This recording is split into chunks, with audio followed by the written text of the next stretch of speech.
और शाक्य कभी धोखे को क्षमा नहीं करता। प्रसन्नजीत का तो शिरशेद होकर रहेगा। शाक्य गणतंत्र की, शाक्य गणतंत्र की, शाक्य गणतंत्र की। अर्थात फिर संहार, फिर रक्तपात, फिर प्रजा में हाहाकार, फिर नगर उद्ध्वस्त, फिर अहम का तांडव और मनुष्यता का परिहास। अपनी प्रजा, अपने माता पिता को घायल देखकर आपका रक्त नहीं खौलता, पीड़ा नहीं होती, शत्रु को समाप्त करने का क्रोध नहीं जागता। अवश्य आता है क्रोध, पर शत्रु पर नहीं, उसके भीतर जगी शत्रुता को समाप्त करने का जी चाहता। हमें युद्ध से कुछ प्राप्त नहीं होता, ये जानते हुए भी, और पराजित होकर शाक्य जी नहीं पाते। उस बीते कल की सोच को बदलो, आने वाले कल के बारे में सोचो। सर्जन को सदियों लग जाते हैं और विसर्जन को एक पल। अपने विचार अपने तक ही सीमित रखिए युवराज। हमें अपना खोया हुआ स्वाभिमान वापस चाहिए। इस कपिल वस्तु को अपनी खोई हुई प्रतिष्ठा और स्वाभिमान वापस चाहिए युवराज। वापस चाहिए, वापस चाहिए। क्या होता है स्वाभिमान? क्या स्वाभिमान से होती है प्रतिष्ठा? ऊंच नीच, जात पात, वर्ण धर्म, सत्ता अधिकार सब मानव निर्मित है। कहो, ये धरती, ये आसमान, ये पेड़ पौधे सब किसके हैं? हमारे पूर्वजों के। और यदि उनसे प्रश्न करें तो वो क्या कहेंगे? उनके पूर्वजों के। और अंत में हमें यही उत्तर मिलेगा, किसी के नहीं। जो वस्तु तुम्हारी थी ही नहीं, उस पर अधिकार की भावना क्यों? ये युद्ध क्यों? युद्ध से कुछ नहीं मिलता, और शांति से? शांति की बात करोगे युवराज तो युद्ध होगा इसी सभा में। नहीं होगी। आप सब मगध की सेना की सहायता से युद्ध करोगे, तो मैं उस सेना को अभी मगध वापस लौटने का आदेश दे देता हूं। युवराज, आपका ये कथन शाक्य गणतंत्र के विरोध में है। हम ऐसा नहीं होने देंगे, नहीं होने देंगे, नहीं होने देंगे। नहीं हो सकता। सेनापति, मतदान इसी समय होना चाहिए। हाँ, इसी समय होना चाहिए। ठीक है, शांत हो जाइए, शांत हो जाइए आप सब। जो राजा युवराज के शांति प्रस्ताव के पक्ष में है, वो इनके साथ रहे।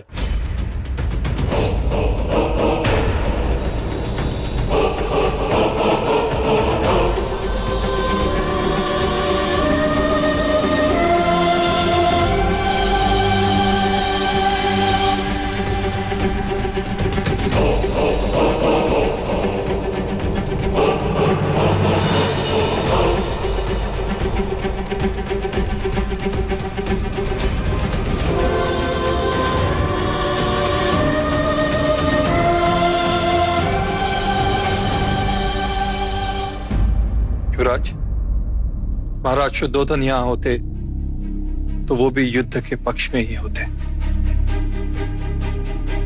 राजनीति भी एक जंगल है, जो बलवान वही जीतता है।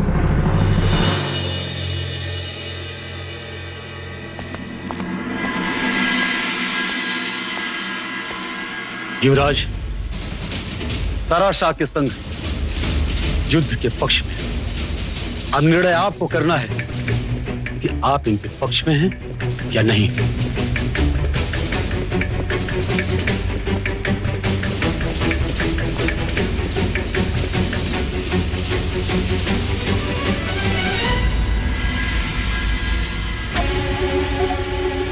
युद्ध के पक्ष में मैं कल भी नहीं था और आज भी नहीं।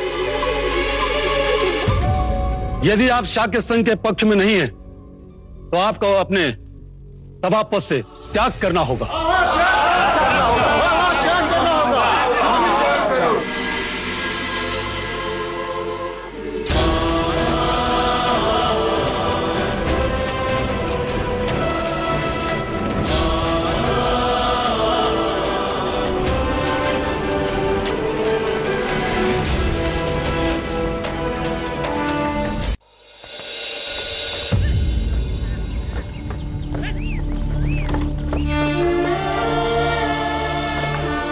रोको।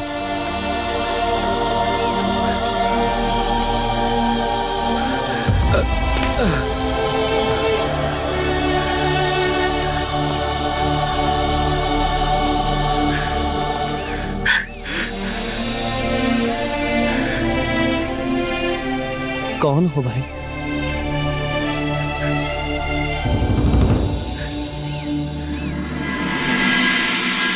गौरी को असत्य बोलने के लिए 10 कोड़े मारने का दंड सुनाया जाता है। नहीं महाराज, मुझे क्षमा कर दो, मुझे क्षमा कर दो।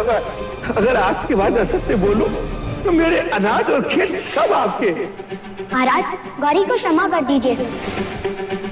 अब से वो कभी असत्य नहीं बोलेगा। महाराज, मैं नगर छोड़ दूंगा और जाने से पहले एक बार युवराज सिद्धार्थ से मिलना चाहता हूं। आपने मुझे सत्य के मार्ग पर चलना सिखाया।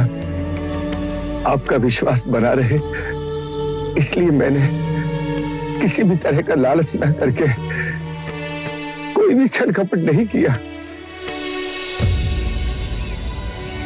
वैश्य गौरी? हाँ।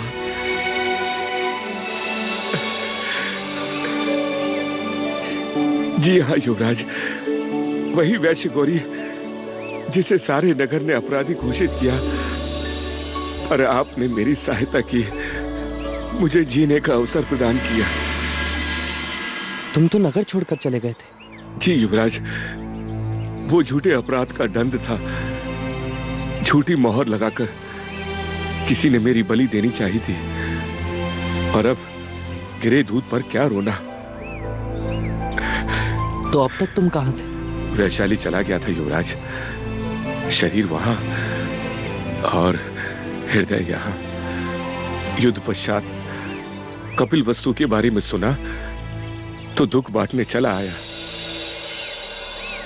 युवराज, परिश्रम से मैंने धन अर्जित किया है, कृपया इसे स्वीकार करें युवराज, कृपया इसे स्वीकार करें। यहां से तुम कहां जा रहे थे? कभी न्याय प्रणाली ने मुझे नई नगरी में अन्न न देने का अपराधी ठहराया था। आज उसी नई नगरी में अन्न बांटने जा रहा था युवराज। नई नगरी? हाँ। आपका दारुण कर रहा था।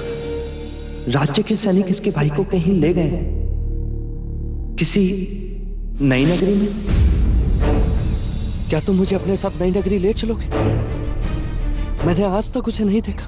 युवराज, हमें महल जाना चाहिए। महाराज हमारी प्रतीक्षा कर रहे होंगे। हाँ चन्ना, वहां से हम सीधा महल ही जाएंगे। पहले हम नगर के उस हिस्से को तो देख लें जो आज तक हमने नहीं देखा। चलो गौरी। युवराज, तुम भी चलो चन्ना, चलो चलो।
सब हम क्या देख रहे हैं चन्ना?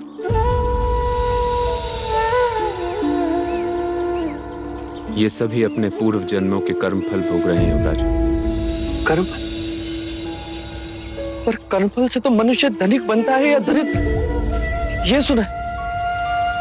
और ये मनुष्य क्या ये भी कर्मफल का परिणाम है? नहीं युवराज, ये जरावस्था, वृद्धावस्था, जो अमीर और गरीब सभी के जीवन में आती है। वृद्धावस्था धनिक और निर्धन में भेद नहीं करती। तो क्या सब इस अवस्था से गुजरते हैं? मैं भी, तुम भी? हाँ युवराज, जन्म लेने वाला प्रत्येक मनुष्य आयु के अंतिम चरण में इस अवस्था से गुजरता है। जब यौवन समाप्त होता है, जब इंद्रियां साथ नहीं देती,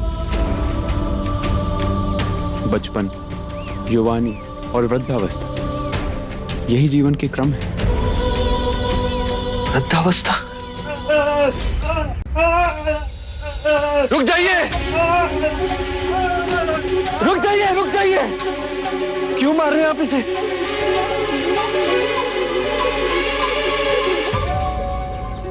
नहीं युवराज, ये क्या कर रहे हैं आप?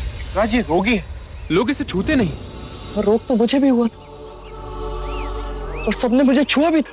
पर वह साधारण रोग था युवराज, ये कुष्ठ रोग है।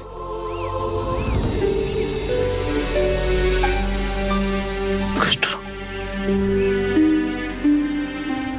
तो क्या ये भी सबको होता है? नहीं युवराज, पर इन जैसे कई रोग हैं जिनसे मनुष्य घिर जाता है।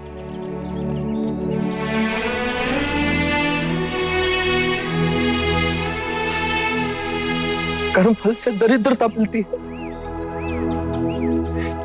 कर्मफल से मनुष्य रोगी होता है।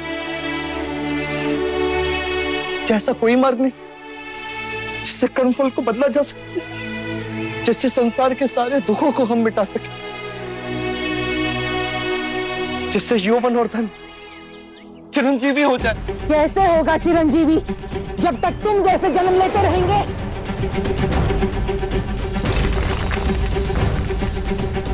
ले चल, चल कर दिखा इस पर। ये क्या कर रही हो तुम?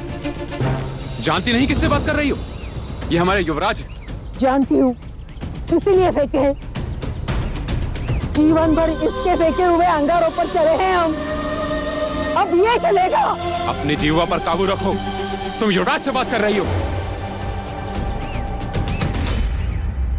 क्या अपराध है मेरा? क्या किया है मैंने? अरे तेरा तो जन्म ही तेरा अपराध है। तेरे लिए आगाही हुई थी, तू सम्राट बनेगा या सन्यासी?